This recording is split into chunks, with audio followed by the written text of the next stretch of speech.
Sale, vale. Bueno, la vez pasada terminamos, si no me equivoco, hasta el versículo 4. ¿Perdón? Capítulo 2, versículo 4. Muy bien. Entonces, vamos a ver si el horario de verano no nos lastima el cerebro. No te va a pensar. Bueno, muy bien.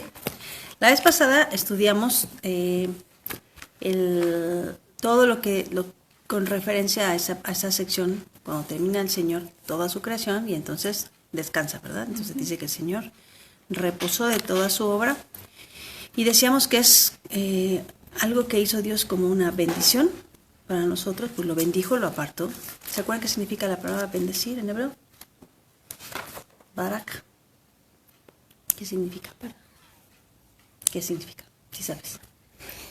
Significa inclinarse para dar un regalo. Tiene la misma raíz de poner tus rodillas en el suelo, como poner tu rodilla para inclinarte, a dar un obsequio, un regalo. Entonces Dios nos obsequió, nos dio como regalo un día, lo apartó un día como un día de reposo. Y decíamos que en la profecía se menciona el día de reposo como algo delicioso, como algo que debemos disfrutar porque nos hace bien a nuestro cuerpo. Y además es una sombra profética de algo que estamos esperando, un reposo de 1000 años y una eternidad con el Señor. Muy bien. Versículo 4 dice, estos son los orígenes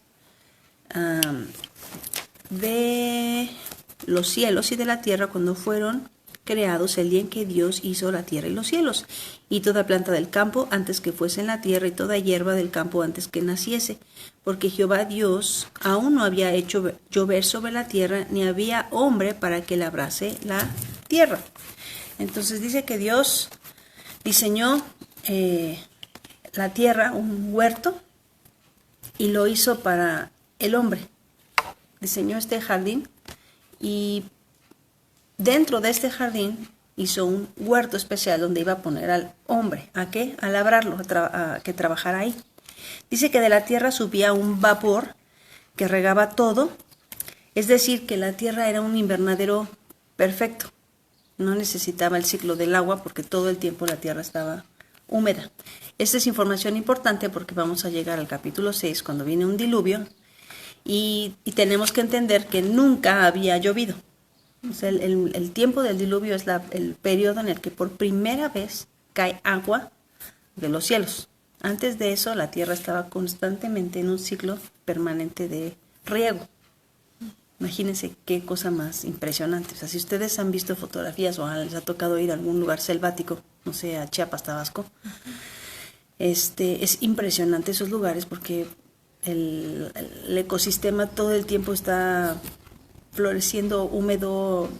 O sea, a veces es difícil hasta caminar porque todo está verde, ¿no? Entonces imagínate una tierra, un lugar que estaba constantemente en esta situación. Hola a todas las que se están uniendo. Muy bien. ¿Qué más? Y luego dice, versículo 6, sino que subía de la tierra un vapor, el cual regaba toda la faz de la tierra. Entonces Jehová Dios formó al hombre del polvo de la tierra y sopló en su nariz aliento de vida, y fue el hombre un ser viviente. Dice que Dios sopló en el hombre y lo formó del polvo. Bueno, ya habíamos analizado esto en el capítulo anterior. Hoy nos vamos a dedicar a analizar este asunto del jardín, ¿vale? Pero bueno, solamente como detalle, algunos asuntos importantes con respecto al nombre de Adán, que a lo mejor ya se los mencioné, pero para que los recuerden. Adam se dice en hebreo, y Adam significa hombre. Adam se escribe así. Sí, si tú lo ves en hebreo, de derecha a izquierda, esta es una A, esta es una Dalet y una Mem. Entonces ahí se lee en hebreo Adam. Adam. Y Adam es la raíz para muchas palabras en hebreo. Dam solito, nada más estas dos letras, D y M, Dam, significa sangre en hebreo. Si yo le añado una letra Hei al final, dice Adamá, y Adamá es la palabra para tierra. Si le pongo otra vocal, si pongo la vocal E, dice Adame, y Adame significa semejanza. Y si pongo una vocal O aquí, digo Edom, y la palabra Edom es rojo en hebreo. Todas estas palabras están relacionadas. Rojo, sangre, tierra y hombre. Y tienen sentido. Nosotros fuimos creados del polvo de la tierra. El hombre fue creado del polvo, a semejanza de Dios. Y por nuestra sangre corre por nuestras venas corre sangre, que es color rojo. Y vamos a encontrar que proféticamente tiene mucho sentido estas palabras, porque el rojo tiene connotaciones proféticas con un pueblo que se llama Edom, que son los hijos de Esaú, que van a estar en constante guerra con el pueblo de Dios, con su hermano, con Jacob. ¿Se acuerdan de Esaú? Esaú es el hermano gemelo de Jacob. Y se le llama a él el rojo, porque vendió su primogenitura por un plato de lentejas rojos. Así que a todos los descendientes de Esaú se les conoce como los edomitas, los descendientes de Esaú. Adán, Edom. Muy bien. ¿Qué más? Entonces, hombre, rojo, tierra, semejanza, sangre. Todas esas palabras están relacionadas con el nombre de Adán. Ok, vamos a poner Adán más adelante para que lo vean. Vamos a picarle para que lo graben. Adán, así se escribe Adán en hebreo, de derecha a izquierda. Con el puntito arriba, como lo puse ahí, sin puntito es Adán, pues el puntito arriba es Edom, y esa es la palabra para rojo. ¿Vale?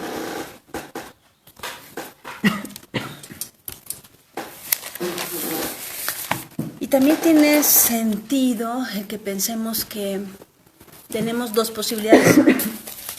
Podemos vivir como a semejanza de Dios, ¿no? Como Adamá, o podemos ser polvo, Adamé, ¿no? Podemos vender nuestra primogenitura por un plato de lentejas cualquiera que sea un placer en la vida, cualquier pecado, o podemos vivir como un hombre pleno creado a la semejanza de Dios en un jardín, que es de lo que se trata esta sección de Génesis capítulo 2. Así que del polvo, de la Adamá, formó Dios a Adán y le dio aliento de vida, le sopló en él su espíritu. Versículo 8 dice, Jehová Dios plantó un huerto en Edén, al oriente, y puso allí al hombre que había formado. Ahí en hebreo dice Gam, Edem. Gam, jardín, Edén es el nombre de este jardín. Aunque Edén significa paraíso o placer. Tú cada vez que lees en la Biblia la palabra Edén, realmente lo que estás diciendo es paraíso o placer. ¿Cómo se dice Edén en hebreo? Se escribe así. Es una letra Ayin, Dalet y una Nun Sofit. Edén. Edén. Realmente entonces lo que significa Edén es paraíso o placentero.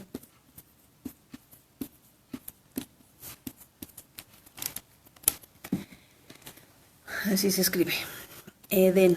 Esta es una letra Ayin, Dalet, Nun. Entonces se lee Edén. Y Edén significa paraíso placentero. Ahora, Edén es una región. A veces confundimos Jardín del Edén como ese pedacito donde vivían Adán y Eva, pero realmente Edén era una región enorme. Ahí nos va a decir la región donde estaba Edén, entre 4 ríos. Es una región inmensa en Medio Oriente. Podemos más o menos saber ahora por dónde quedaba Edén e imaginar la razón por la que es tan codiciado hasta el día de hoy ese pedazo de tierra.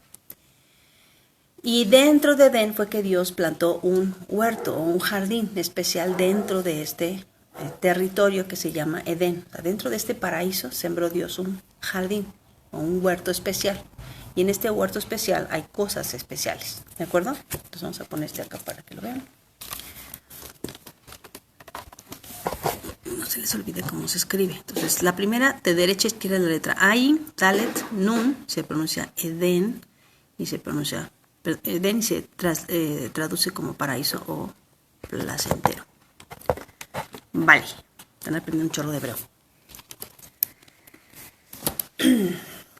Y dice que lo colocó, ¿en dónde lo colocó? ¿Hacia qué región lo colocó? Hacia el oriente.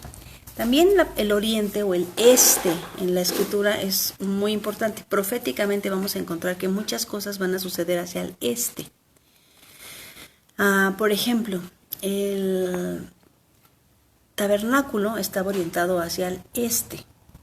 La sangre del sacrificio tenía que colocarse hacia el este del propiciatorio, de la mesa donde el arca del pacto, en la fiesta de Yom Kippur, una vez al año. La escritura dice que nuestro Mesías va a venir del este. Entonces, si ustedes leen Apocalipsis, dice, o Mateo 24, dice que del este al oriente, vamos a ver la señal del Hijo del Hombre viniendo. Entonces, de este a oeste, perdón, dije oriente, ¿verdad? De este a oeste, o de oriente a poniente. Vamos a ver al Hijo del Hombre viniendo en las nubes. Entonces, el este es muy importante en la Biblia. El este es de donde sale el sol, ¿verdad? El poniente es donde se pone, el oriente es de donde sale el sol. Y si observan, por ejemplo, la forma en la que adoran otras religiones, se van a dar cuenta que la mayoría de las religiones paganas adoran al sol hacia el poniente, no hacia el este. Por ejemplo, el Islam, cuando se arrodilla a orar, lo hace postrándose a espaldas del templo de Jerusalén, porque lo hace adorando hacia el sol. Porque el templo está orientado, o el lugar donde está orientado el templo está hacia el este. Entonces, esto es muy particular de la profecía bíblica, el oriente, que las cosas estén orientadas hacia el este. ¿Qué otras cosas son importantes? Bueno, que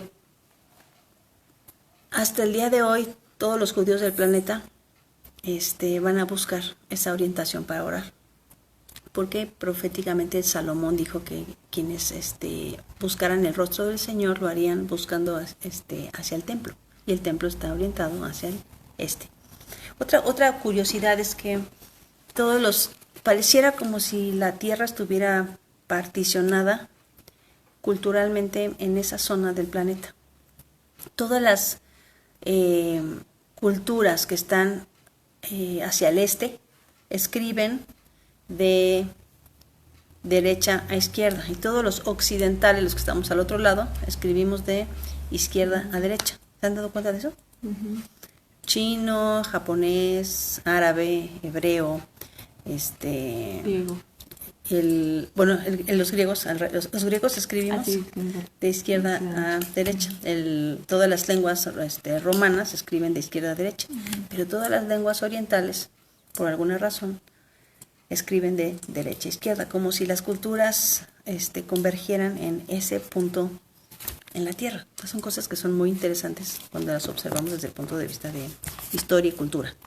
Entonces Dios pone al Edén en este lugar, al oriente, y en este lugar, dentro del jardín del Edén, siembra Dios al este de este jardín un huerto especial, donde va a colocar al hombre entre 4 rías. Dice versículo 9, uh-huh. Y Jehová Dios hizo nacer de la tierra todo árbol delicioso a la vista, bueno para comer, también el de la vida en medio del huerto, y el árbol de la ciencia, del bien y del mal. Estos 2 árboles son sumamente importantes. Estos árboles parten la historia, y los vamos a encontrar por todos lados en la Escritura. Este concepto del árbol de la vida. ¿Qué representa el árbol de la vida? ¿Qué dice la Biblia con respecto a la vida? ¿Qué es la vida? ¿O quién es la vida? Más fácil. ¿Quién dijo que era la vida? Jesús. Jesús dijo, Juan 14:6, yo soy el camino, la verdad y la vida. Entonces hay una relación interesante entre este árbol de la vida y el mismo Mesías. Y Dios coloca este árbol de la vida en medio de este huerto, y además coloca otro árbol que se le conoce o se traduce al español como el árbol del conocimiento del bien y del mal. Realmente la traducción para esta frase, el árbol del conocimiento del bien y del mal, debería ser el árbol del discernimiento funcional o disfuncional. Lo que vamos a descubrir es que Dios puso dentro de este jardín dos opciones morales. Y toda tu vida se trata de que escojas entre estas dos opciones morales. Tú puedes decidir lo que es bueno o malo para tu propia vida. A veces lo vas a hacer bien. Muchas otras te vas a equivocar. O tienes la opción de ir al árbol de la vida. De ir a la vida misma y entonces escoger no lo bueno, sino lo mejor. La vida misma. Vas a leer, por ejemplo, en Deuteronomio 28 y 29 que Dios nos da a escoger. Escoge entre la vida y la muerte. O sea, te doy las dos opciones. Decide qué quieres. Aquí está toda la lista de bendiciones y aquí está toda la lista de bendiciones. Escoge la vida o la muerte. En Gálatas Pablo va a decir, escoge entre vivir en la carne y estar muerto o vivir en el espíritu y estar vivo. Toda la vida se trata de hacer elecciones morales. ¿Por qué si Dios sabía lo que va a pasar después? Porque tú sabes qué es lo que va a pasar después. ¿Qué va a hacer el hombre? Va a escoger, va a elegir el árbol equivocado, ¿verdad? Y una vez eligiendo el árbol equivocado, todo viene para abajo. La pregunta siempre es, bueno, si Dios sabía que iban a hacer eso, ¿por qué puso los dos árboles? ¿Por qué no nos evitó la pena y dejó nada más el árbol de la vida? Hubiera sido muy fácil, ¿no? Nos hubiéramos evitado todas las broncas con las que hemos estado teniendo que sufrir por los últimos 6,000 años. ¿Por qué dejó ahí dos árboles? ¿Por qué nos dio lecciones morales? Porque es una de las características de la creación de Dios. El ofrecernos la posibilidad de elegir, y le llamamos, en nuestro pensamiento occidental, eso le llamamos albedrío o libertad, la capacidad de escoger. O sea, todos podemos escoger, porque no hizo robots. Si hubiera hecho robots que le apachurraba un botón y ya se postraban para alabar, y otro botón iban a presentar ofrenda, otro botón iba a orar, ¿no? Otro botón iba a venir a buscarme. Pues entonces no podría tener relación con esa creación. Él determina y él manipula a la criatura. Pero él quiere que la criatura desee tener una relación con él. De la misma manera como no podemos obligar a nadie a que nos ame, ¿o sí? ¿No? ¿Cómo se vería Berto obligando a Ana? Ámame. Te obligo a que me ames, ¿no? Y entonces le manda flores y le manda chocolates y regalitos y le escribe cartitas de amor para obligarla. Y Ana dice, no quiero amarte. Y entonces ya, pues si no me amas, entonces ahora voy a hacer a la fuerza que me amas. ¿Se puede hacer eso? O sea, ¿puedes hacer que alguien a la fuerza te ame? No, ¿verdad? Conquistas. Y naturalmente a lo mejor el otro responde y entonces responde y recibes cariño, pero no puedes forzar a nadie a que te ame. Dios no va a forzar a su creación a que lo ame. La creación tiene que decidir si quiere seguir teniendo este contacto y esta relación personal con él o hacer lo que quiera. Tristemente, la creación decidió no vivir de acuerdo al diseño y cada vez se alejó más y más y más del Creador. Entonces está en este jardín, este árbol de la vida, del conocimiento del bien y del mal. Ahora, lo que van a darse cuenta conforme vayamos avanzando es que este jardín está diseñado como una sombra del templo celestial. De la misma manera como está diseñado en la tierra, cuando Dios le ordena a Moisés un tabernáculo en el desierto. Entonces el jardín del Edén, el tabernáculo y el templo tienen el mismo diseño, la misma distribución que tiene el templo de Dios en el cielo. Así que el jardín es una sombra. Es un lugar maravilloso que se parece al cielo, es un pedacito de cielo en la tierra. ¿Y cuáles son las características de esta sombra? Fíjate. Que es un territorio amplio.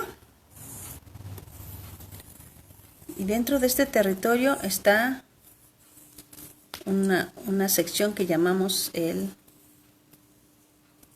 vamos a ponerla así, esto es Edén. Y dentro de Edén está el jardín. Y esto es el resto de la tierra. ¿Ok? O el lugar de los extranjeros, así le vamos a llamar.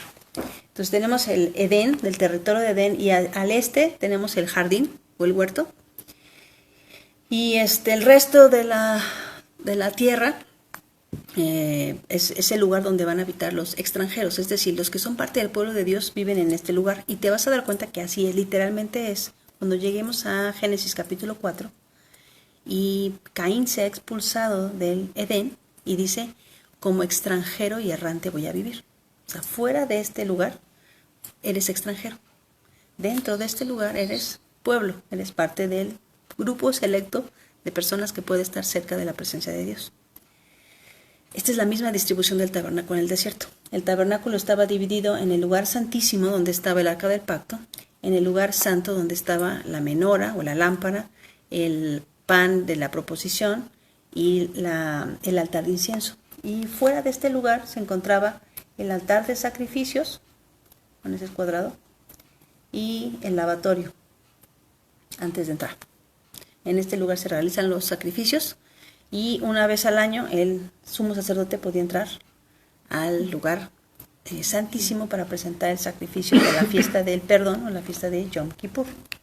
Es la misma distribución que tiene el templo en Jerusalén y es la misma que dice Apocalipsis que tiene el templo de Dios en el cielo. Porque además en Éxodo dice que Dios mandó hacer el tabernáculo conforme a los planos que Dios le dio a Moisés. Y los planos corresponden al mismo diseño que está en el cielo.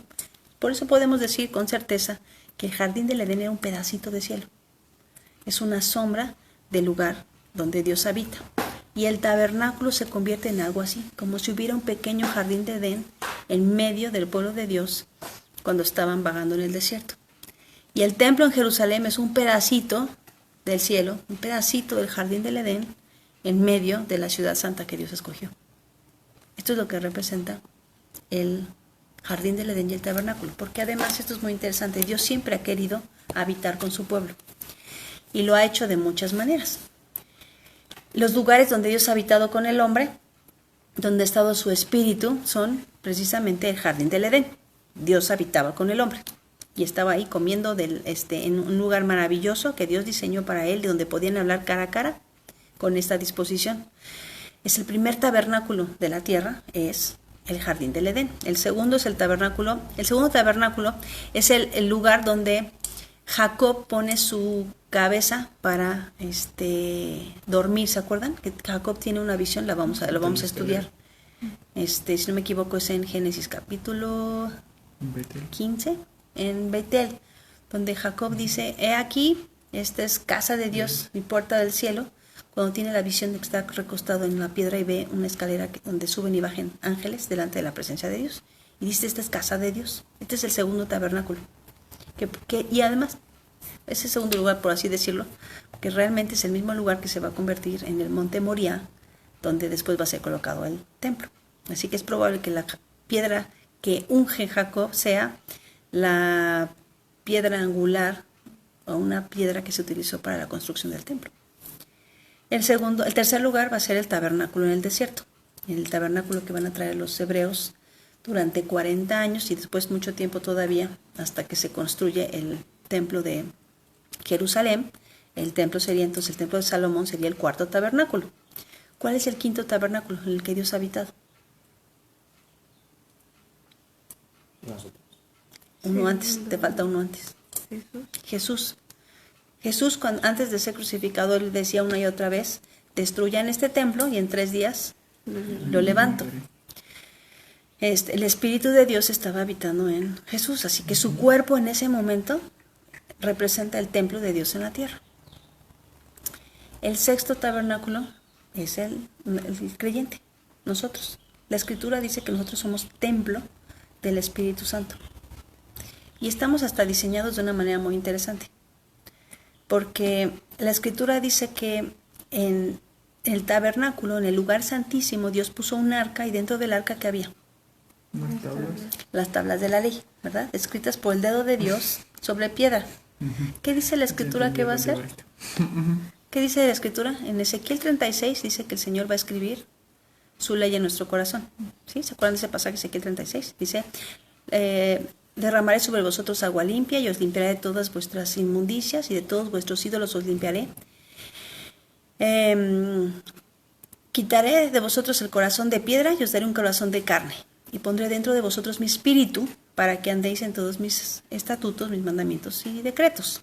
Entonces, lo que el Señor dice que va a hacer cuando nos quita el corazón de piedra y nos da un corazón de carne es que escribe con su dedo su ley, ya no en tablas de piedra, sino ahora en la tabla de nuestro corazón, en nuestra caja torácica.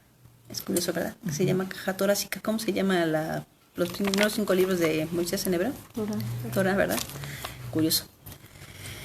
En nuestra caja torácica, en nuestro corazón, ahora el Señor va a escribir su ley con su dedo, ya no en tablas de piedra, sino en las tablas de nuestro corazón. Así que nosotros nos convertimos en el 6º templo que ha existido en la historia, donde Dios quiere tener una relación con el hombre. ¿Y qué sucede? Pues que en este templo empiezan a pasar todas las cosas que sucedían en el templo de Jerusalén y que sucedían en el jardín del Edén. Adán y Eva podían hablar con Dios cara a cara. Dice la Escritura que en el tabernáculo había un incienso, un incensario, y que el incienso subía como olor fragante. En Apocalipsis dice que el incienso representa las oraciones de los santos.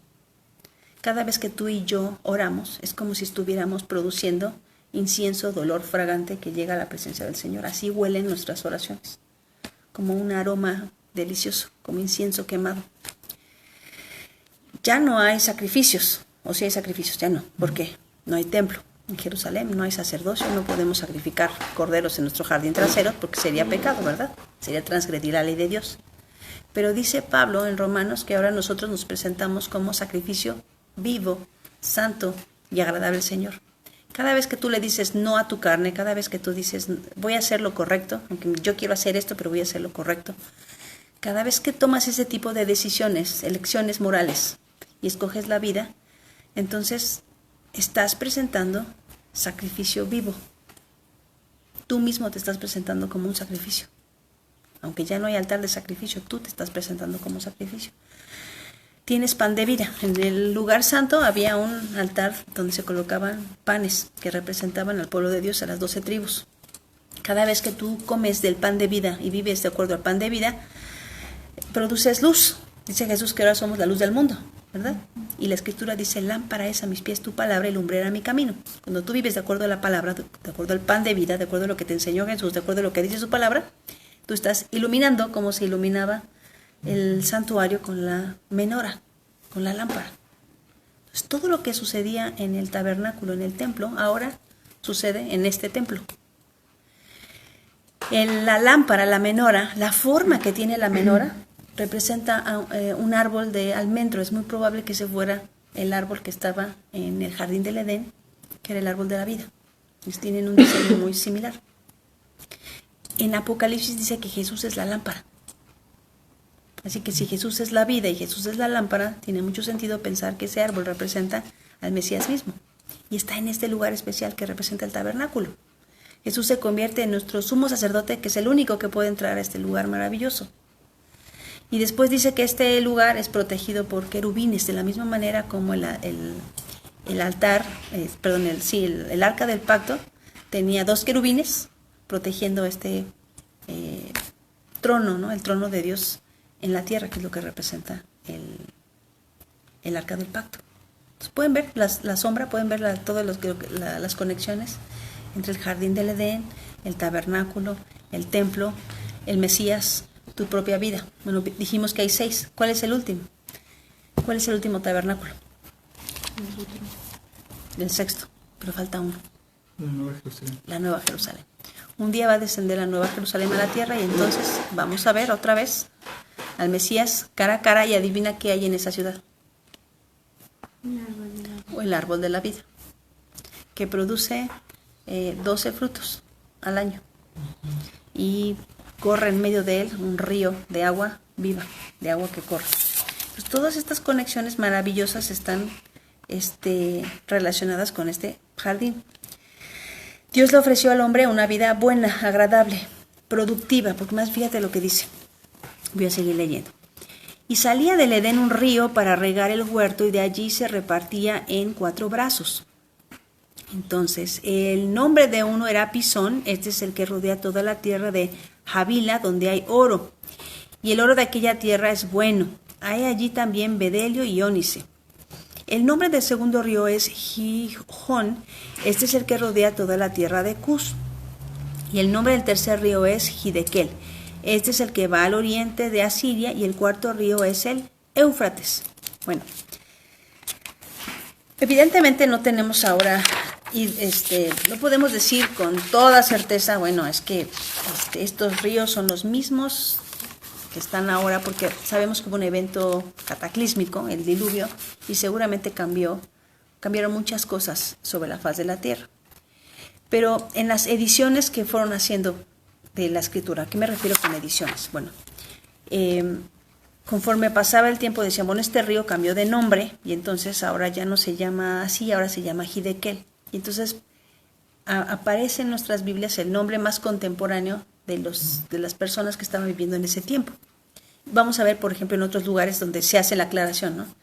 Y entonces fueron al lugar que se llamaba, no sé, deja pensar cualquier nombre. No puedo pensar en Luz, que después fue Betel, por así decirlo, ¿no? O Jerusalén, Shalem, que antes se llamaba Luz. Entonces tenemos los dos nombres. No en todos los lugares tenemos los dos nombres. Sin embargo, podemos reconocer los nombres que pusieron ahí. O sea, quien copió esta sección, que esto sucedía a veces, quien copiaba estas secciones, editaba y ponía ahí en aclaraciones, este río ahora se llama, por ejemplo, Hidekel. Entonces podemos tener una idea de dónde estaba el jardín del Edén. Más o menos se encontraba en lo que nosotros conocemos en la historia como Mesopotamia. El Cus es la región que está hacia África. Entonces, a partir de Egipto y hacia abajo es la región que conocemos como África. Y el río que pasa por ahí es el río Nilo, es el río más grande que conocemos en esa región. Del otro lado tenemos ahora esta región donde está Irak, Irán, y por aquí pasan 2 ríos que son enormes, que son el río Éufrates y el río Tigris, y lo menciona el pasaje que estamos leyendo. Así que más o menos la región que comprendía lo que ahora, lo que llamaríamos el Edén, era toda esta región que conocemos como Mesopotamia o Medio Oriente. Entonces imagínate todo este lugar inmenso, donde había un vapor que cubría la tierra y que eso estaba todo el tiempo verde. Curiosamente, esta es la región donde más petróleo hay en el planeta. O sea, todos estos están atestados de petróleo, ¿no? Entonces imagínate un cataclismo mundial en el que todo queda sepultado, que hace que la tierra produzca una cantidad así tan impresionante de petróleo. Tiene sentido pensar que aquí había un huerto impresionante y que al este probablemente se encontraba en una región chiquita el jardín del Edén. Quizá ese lugar que ahora llamamos la tierra prometida. Pienso que ese lugar maravilloso, que todo el mundo se está peleando, porque la verdad es que no tiene sentido que teniendo todo este territorio todos los demás se peleen por este cachito de tierra. No tiene sentido que todo el mundo quiera ese cachito. Equivale, si no me equivoco, a menos del tamaño del territorio de Sinaloa en nuestro país. No es nada, ¿verdad? Y sin embargo todos quieren ese cachito. Entonces en esa región está este hermoso lugar placentero que se llama Edén, y un jardín pequeñito que Dios diseñó, bueno, pequeñito por así decirlo, donde Dios, en comparación de esta región, donde Dios coloca al hombre para que haga un trabajo especial. Dice, tomó pues Jehová Dios al hombre y lo puso en el huerto de Edén. Es decir, probablemente Dios formó al hombre en otro lugar y luego lo llevó a este lugar. Lo hizo moverse a este lugar. Vamos a ver una y otra vez en la historia bíblica que Dios lleva a su pueblo a este lugar especial. Tenemos a Abraham, que vivía en Mesopotamia, que vivía más o menos por esta región de acá, en la región de que después vamos a conocer como Babel. Y tiene que hacer todo un viaje por acá, por esta región, y tiene que ser un viaje inmenso para llegar a la tierra que después el Señor le va a dar a su descendencia. Dios crea en un lugar y después mueve al hombre y lo coloca en el jardín del Edén, en ese huerto que hizo. Y lo puso en el huerto de Edén para que lo labrara y lo guardase. Ahora, si pones atención, le pide al hombre que lo fraccione, que lo cuide, que lo guarde, porque tiene que labrarlo, ¿no? Para labrar tienes que dividir secciones. Aquí va a haber jitomates, y aquí va a haber pepinos, y aquí van a estar el maíz, ¿no? Los frijoles, bueno, no me acuerdo qué más les gustaban, ahí los higos, ¿no? El viñedo. Entonces tiene que labrar y tiene que preparar las zonas de su huerto para que crezca todo lo que el Señor diseñó para él. Y lo interesante de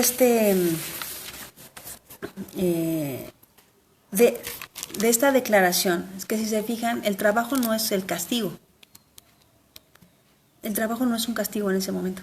El trabajo nunca ha sido un castigo. El trabajo es una bendición para Adán. Lo va a hacer sentirse productivo, satisfecho. O sea, Dios no lo puso ahí para ser flojo, sino para ser útil, para hacer algo maravilloso. ¿Por qué? Porque además le dio un trabajo. El ser mayordomo, administrador de lo que Dios hizo para él mismo. Le da autoridad. Porque Dios pudo haber dicho, bueno, así como está, así me lo sigues cuidando. Le dio libertad para diseñar, para labrar, para hacer lo que el hombre pensara era bueno. Le dio creatividad para hacerlo. Tenía que nombrar también. Le va a dar después el trabajo de nombrar a los animales. Entonces le da muchas responsabilidades al hombre. No es un nini.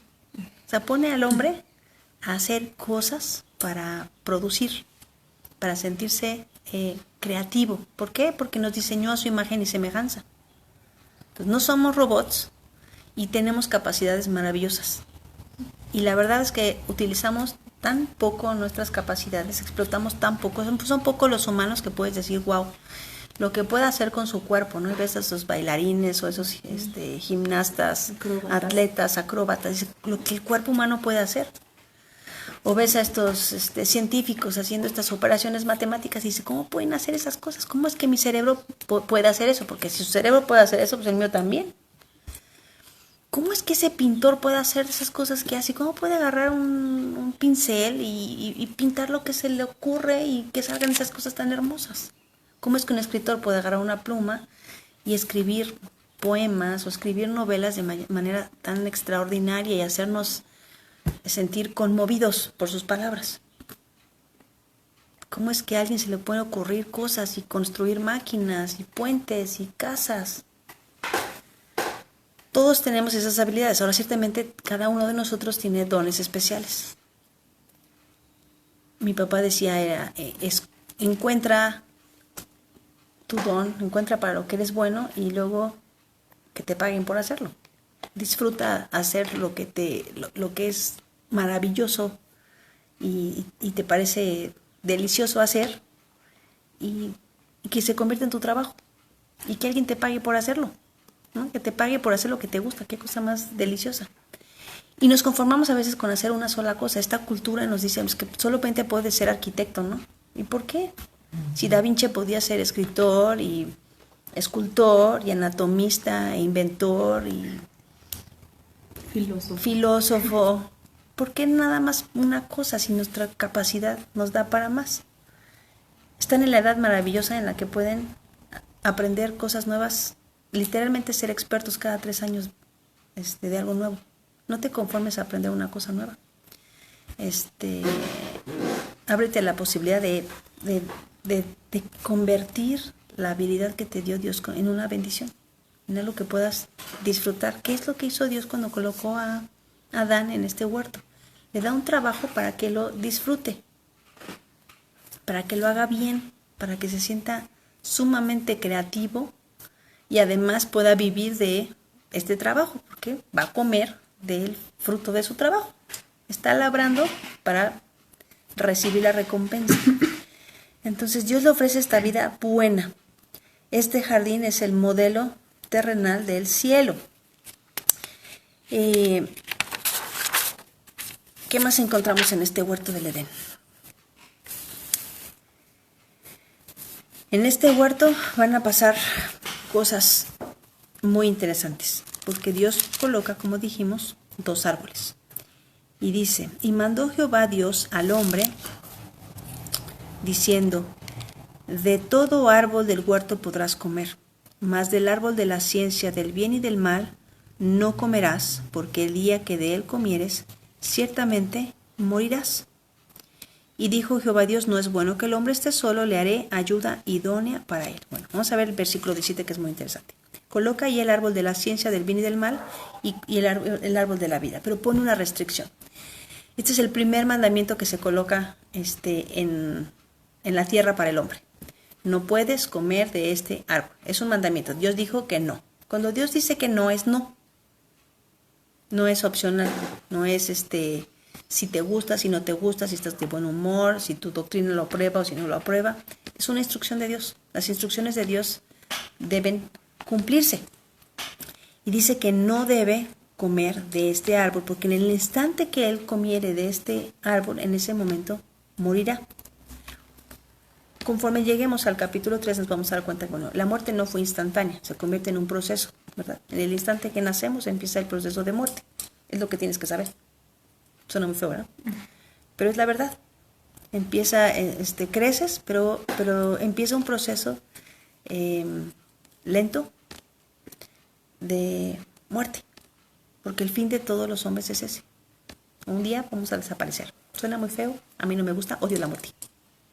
La separación es algo terrible. Sin embargo, es la consecuencia de haber desobedecido. Ahora, les decía que el árbol del conocimiento, la traducción literal de este nombre del árbol del conocimiento del bien y del mal es el árbol de lo funcional y lo disfuncional. Estos árboles son reales, pero también son simbólicos. O sea, es decir, físicamente estaban estos 2 árboles y físicamente podían comer de estos 2 árboles. Pero también estos árboles representan la vida eterna. Porque uno representa el árbol de la vida y si comían de este árbol iban a vivir para siempre. Pero si comían del árbol del conocimiento del bien y del mal, entonces iban a morir físicamente y espiritualmente. Y decíamos que el árbol de la vida representa al Mesías porque la Escritura dice en Juan 14:6 que Jesús es el camino, la verdad y la vida. Entonces estos árboles eran reales y poseían propiedades especiales. Al comer el fruto del árbol de la vida, Adán y Eva podían tener vida eterna y disfrutar de una relación permanente con Dios. Pero el pecado de Adán y Eva los separó del árbol de la vida y les impidió tener vida eterna, porque ya no pudieron tener acceso a este árbol. En el instante que comieron del otro árbol, se cerró la oportunidad para comer del árbol de la vida. El árbol de la vida va a aparecer una vez más en Apocalipsis capítulo 22. Si quieren lo leemos.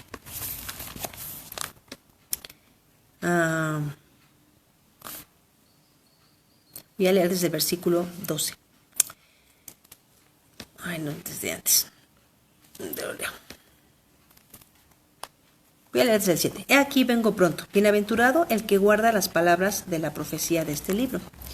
Yo, Juan, soy el que oyó y vio estas cosas, y después de que las hube oído y visto, me postré para adorar a los pies del ángel que me mostraba estas cosas. Pero él me dijo, mira, no lo hagas, porque yo soy consiervo tuyo, de tus hermanos los profetas, y de los que guardan las palabras de este libro. Adora a Dios. Y me dijo, no selles las palabras de la profecía de este libro, porque el tiempo está cerca.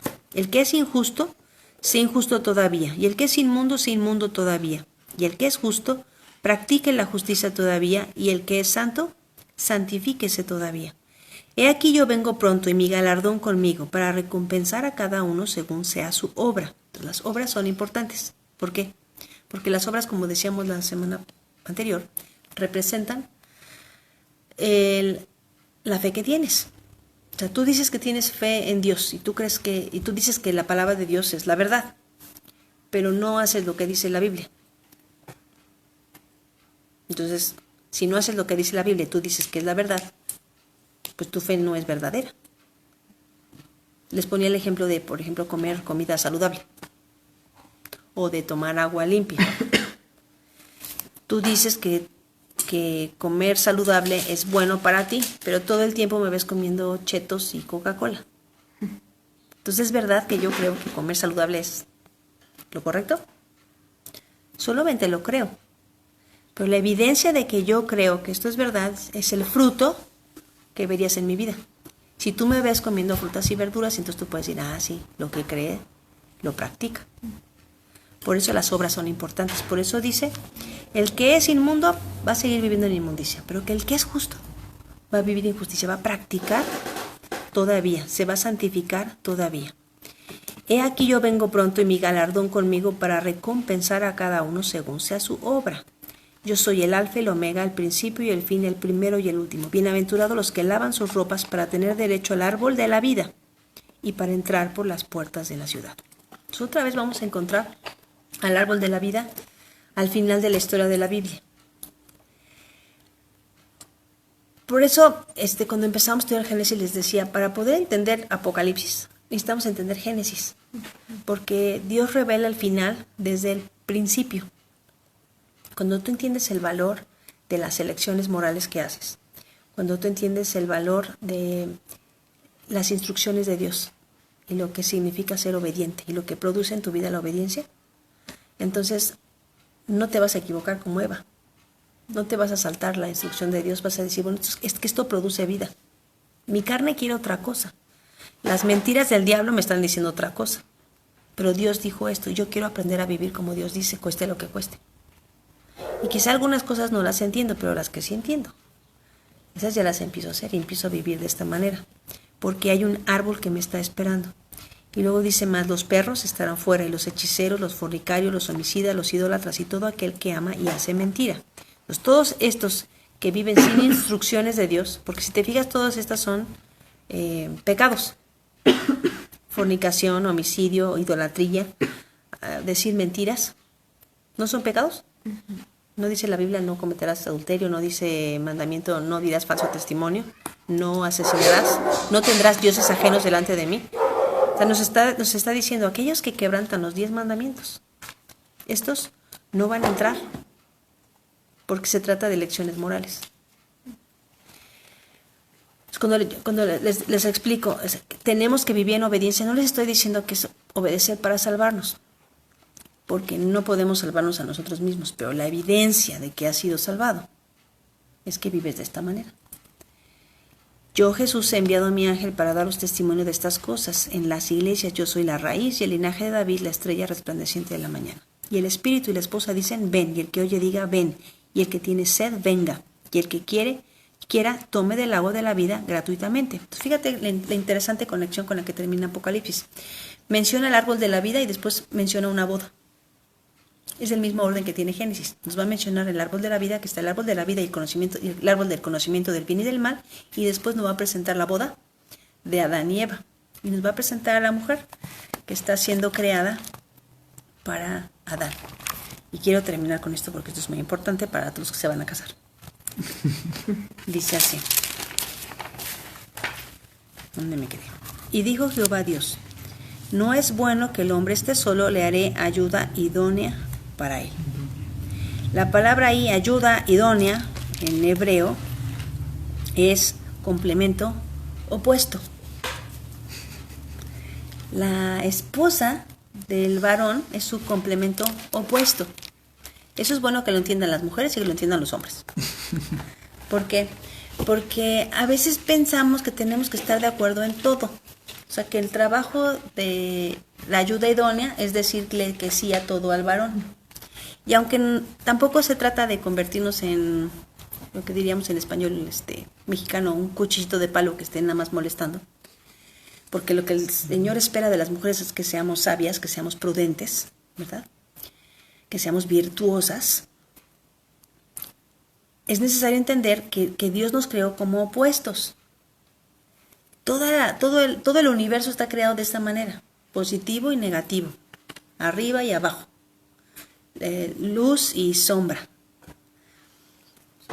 El hombre y la mujer están diseñados de tal manera que fueron creados para complementarse. Entonces la mujer es la ayuda opuesta del varón. Entonces, ¿eso qué significa? Esa palabra ayuda idónea, el complemento opuesto. Que la mujer va a ayudar al varón a ver lo que él no puede ver, porque pensamos de manera diferente. Los hombres y las mujeres tenemos una forma diferente de ver la vida. Entonces, cuando entiendes esto, vas a tener menos broncas en tu futura relación matrimonial. Entonces, pon atención. No fuimos creados para ser igualitos. Este rollo de es que no somos compatibles es una tontería. No es cierto, no se trata de ser compatibles. Se trata de ser opuestos para hacer equipo y ayudarnos en las áreas en las que somos débiles o en nuestros puntos ciegos.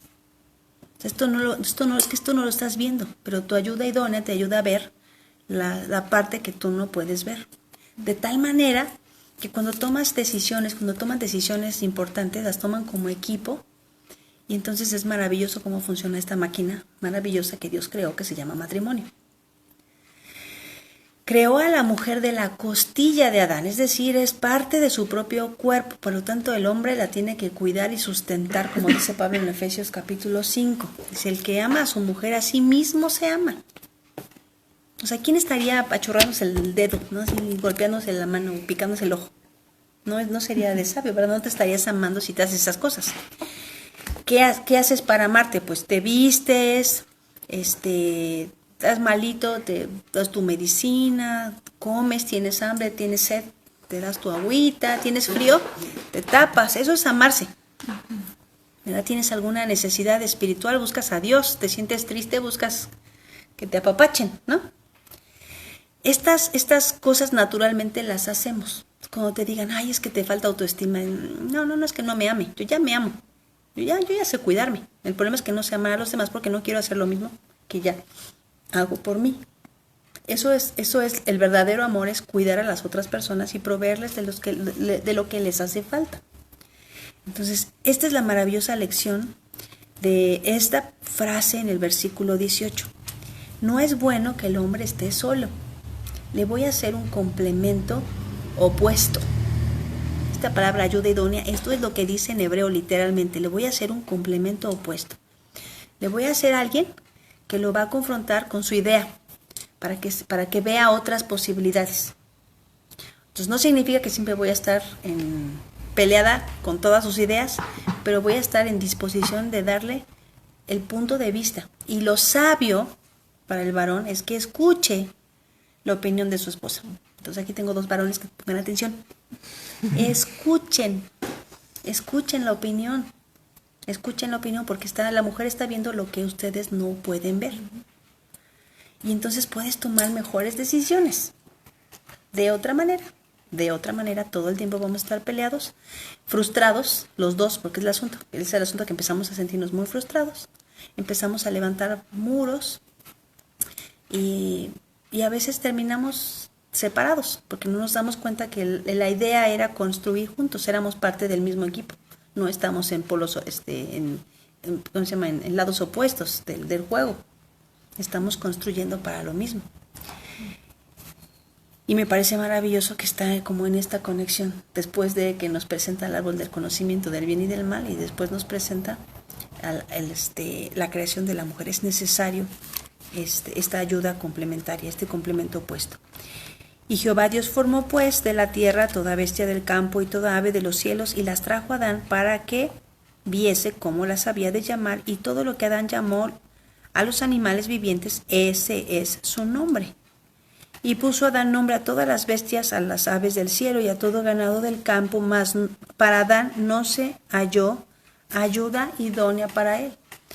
Entre los animales no encontró Adán su complemento opuesto. Ninguno podía suplir la necesidad que él tenía de ver más allá de sus propios ojos. Necesitaba su ayuda idónea. Y entonces Jehová, Dios, hizo caer sueño profundo sobre Adán, y mientras éste dormía, tomó una de sus costillas y cerró la carne en su lugar. Así que Dios hizo la primera cirugía de la historia, abre el costado de Adán y toma una costilla para con la costilla formar a la mujer. Es decir, la mujer tiene el mismo ADN, está formado de las mismas características del cuerpo del varón. De alguna manera salió del varón. Por esta razón, cuando llegan al matrimonio, dice que se hacen una sola carne. Otra vez se regresa esto que le faltaba. Por eso es tan importante entender el valor del matrimonio.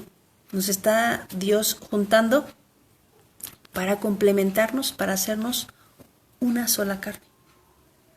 No puede ser una sola carne con 10 hombres o con 10 mujeres, ¿cierto? Entonces escoge bien porque solo puedes hacerlo una vez. No puedes entregar esto tan maravilloso a 5, 10 o 15, porque entonces de alguna manera estás dejando pedazos de ti por todos lados. Esto es lo que necesitamos entender, y más en esta generación, que se ha perdido tanto el valor del matrimonio, de la virginidad, de esperar, de escoger bien. Necesitan tener paciencia, porque de otra manera se van a perder de esto maravilloso. De la costilla que Jehová Dios tomó del hombre, hizo una mujer y la trajo entonces al varón. Dijo entonces Adán: esto es ahora hueso de mis huesos y carne de mi carne, esta será llamada varona, porque del varón fue tomada. En hebreo, la pusieron así, varona. Realmente la palabra varona no existe en español, pero tuvieron que hacerlo así, tuvieron que traducirlo de esta manera, porque en hebreo sí suena así. Dice: entonces dijo Adán: esto es ahora hueso de mis huesos, esta será llamada Isha, porque de Ish fue tomada. Entonces, Ish es la palabra hebrea para hombre, o para esposo. Isha es la palabra hebrea para esposa o para mujer. Entonces, en hebreo suena muy bonito, ¿no? Ish, varón; Isha, mujer o varona, es la palabra como lo traducen al español. Ahora, solo para terminar, vamos a seguir hablando de esto la próxima semana, porque es muy importante. Lo vamos a conectar con el siguiente triste evento de la historia. Es que Adán es una sombra de Cristo. ¿Habías pensado en eso? Dice la Escritura que el momento, el día en el que Jesús estaba muriendo en la cruz, un soldado atravesó su costado y de su costado salió sangre y agua. ¿Y cuál era el propósito de la muerte de Jesús en la cruz? De traer a su esposa de vuelta. Que su esposa, su novia, que estaba descarriada en el mundo, volviera a tener comunión con él. Entonces, de alguna manera, el costado del Mesías también fue abierto para que su esposa pudiera nacer de nuevo. Así como Eva nació de la costilla de Adán, la iglesia, la novia de Cristo, nació de nuevo cuando el costado de nuestro Mesías fue traspasado. Toda la Biblia se trata de Cristo. Entonces vas a encontrar la sombra de Cristo por todos lados. No la podemos evadir. Todas las historias que están en Génesis se tratan de él. Por eso Jesús dijo en Juan 5, si ustedes no le creen a Moisés, mira, te lo voy a leer para que no veas, que no digas que yo estoy diciendo, sino lo dice la Biblia. Dice Juan, capítulo 5.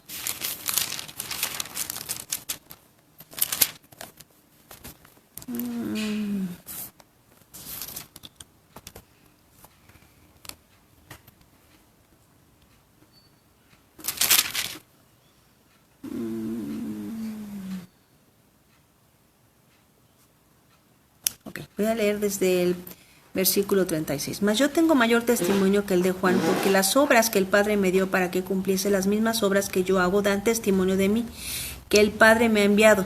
También el Padre que me envió ha dado testimonio de mí. Nunca habéis oído su voz ni habéis visto su aspecto, ni tenéis su palabra morando en vosotros, porque a quien él envió vosotros no creéis.